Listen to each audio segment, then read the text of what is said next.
right, Michael Laxer, it's now your turn. Hi. Well, my name is Michael Laxer. I own a small business on Lakeshore Boulevard West in the ward, and I'm a longtime resident of the ward. I'm fighting on a platform of fighting for higher wages for workers, fighting for fare free public transit, fighting to defend public services, and to fight against the corporate agenda of wage and service cuts. Transit has been a hot button issue in this election. One of the biggest issues in this election, I believe. What do you think are the transit priorities for Ward 6 in particular, and how can the city pay for them? Michael Laxer.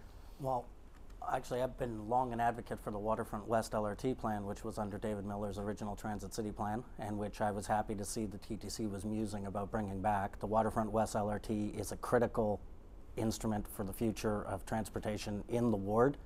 It would run right through Lakeshore Boulevard West, and it would solve a lot of problems on that. I mean, on the other front, though, I'm a very strong advocate for making transit far more affordable for the residents of Ward 6 and working towards a broad, fare-free transit system in Toronto, which I believe is achievable as it has been achieved elsewhere in the world. All right. I mean, I think we start to get into this area where we need to start having a realistic discussion about taxes, which is something that most politicians and people running for office are simply not willing to do. You have John Tory, who's got a fantasy plan to build subways all over the place, but presumably it's not going to cost very much. No tax increases, keeping taxes at the rate of inflation. I mean, this is a fantasy. In reality, I have a costed plan to try to fight for these things like fare-free public transit, and I would do it by putting a luxury surtax on the luxury homes of the wealthy. At what price range? I would say once you get in at about $1.5 million, I think that these people should be contributing more in taxes to the community, frankly. And in addition to that, I'm strongly in favor of bringing in a system of road tolls for people who are driving into the city, who are not residents of the city, especially if they're driving into the city by themselves in their car. So, I think this is all part of what you have to have is a comprehensive discussion about how we can actually have a tax system that's more progressive and that actually raises the money to do the things that we want to see done in the city and that are being done in other cities in the world. Apparently a world-class city, and yet we can't get our act together on any of these fronts. Our next question now, and it deals with infrastructure. We have seen in a variety of ways how our infrastructure is crumbling, aging, and in need of repair. So I'm going to ask each of you what you think the most pressing infrastructure need is in the city of Toronto and across Ward 6 in particular. Oddly, I think that the infrastructure issue, the major infrastructure issue in the ward and citywide is what we talked about in the first question. I think transit infrastructure is critical. So, I mean, if we're not talking about building things like the Waterfront West LRT, then, fixing the roads and all the rest is minor in comparison, to be perfectly honest. We also have to talk about human infrastructure at some point. Things like landlord licensing, things like affordable housing, things like paying people living wages. That's a part of our infrastructure, and it's the human infrastructure of the city. And I think we need to be talking about that as well. All right. Yeah, I mean, in addition to the standard infrastructure things that we're talking about, I mean, we also need in Ward 6 to talk very seriously about affordable housing and about the housing infrastructure in the ward. Frankly, a lot of the housing along Lakeshore Boulevard West and a lot of the housing, tenant housing, is unacceptable and is poorly maintained. And we need to be doing something about it. The city, for a very long time, people have been calling for landlord licensing. Landlord licensing would do something to help to create better housing stock, would hold landlords accountable, and would, create a much better infrastructure of housing in general. And I think it's something that we need to be talking about, especially now that corporate landlords are coming in from other countries, buying up multiplex residential units and finding ways to evict tenants so that they can increase the rent under the loopholes that exist thanks to Mike Harris, and make profit by throwing people out of their homes. This is happening in our community, and it's got to stop. Is condo development that's come up a little bit this evening. In recent years, the Lakeshore has seen explosive growth in condo development, and it is spreading westward very quickly.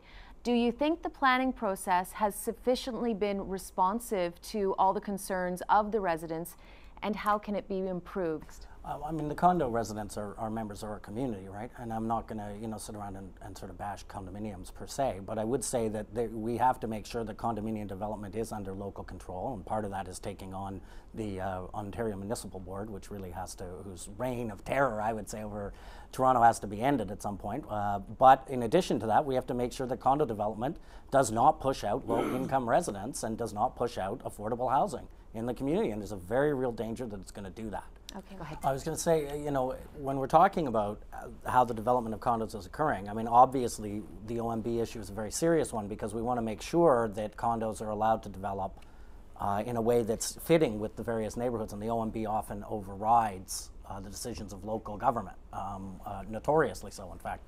But I think also when we're talking about the Humber Bay community and that whole community, which is a vibrant and excellent addition to our broader community, is that we have to talk about servicing them with transit infrastructure that's appropriate for the increasing population, which would mean putting in a new GO station as part of a plan, and I think the Waterfront West LRT. I mean, I can't go back to it enough. The plan, David Miller's plan, the planned Transit City that was supported by Mr. Grimes back in the day, would have had a Waterfront West LRT that would have gone from the Humber Loop, the heart of the community of the condos, down to Union Station with, I believe, 4 stops.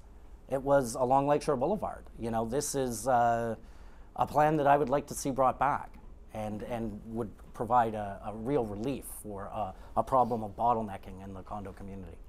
We are going to move on to the last portion of our evening, and these are our hot seat questions. So everyone here has been given these cards. I'm going to ask a question and ask you to just put up 1 card. And then I'm going to give each of you a really short 5 seconds. We're going to keep it to 5 seconds to explain why you are choosing this answer. Fair enough? All right, our first question. Are you in favor of expanding the runways at Billy Bishop Airport?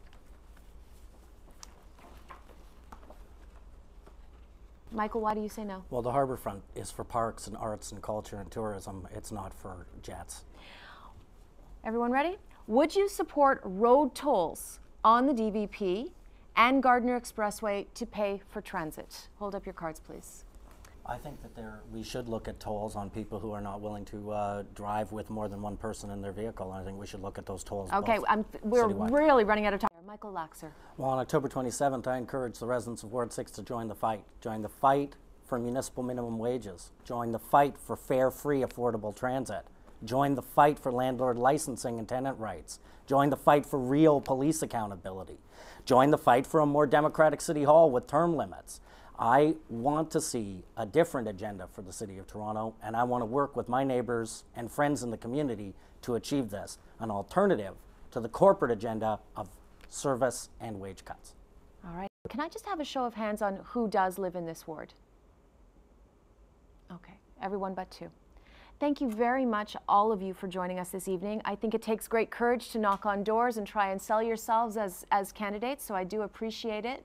Air times for the wards can be found on rogerstv.com. I'm Cynthia Mulligan with City News. Thank you very much for joining us. Good night.